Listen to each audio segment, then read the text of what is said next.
Hello learners, welcome to the course Microsoft Azure DevOps. Thanks for enrolling. I am Ajit Khan and I'll be your instructor through this course. I am a DevOps engineer. This course is about mastering Azure DevOps from scratch. So you will learn everything even if you don't know anything at all about DevOps. I have tried to make this course very easy to follow.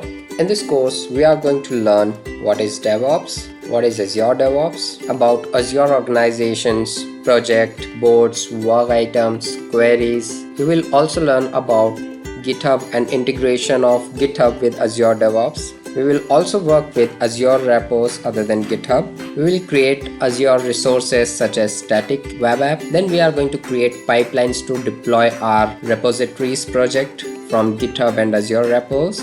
And we are finally going to automate the whole deployment process on Azure resources using pipelines. And we are also going to create a starter project from DevOps Starter. And finally, we are going to learn about test plans.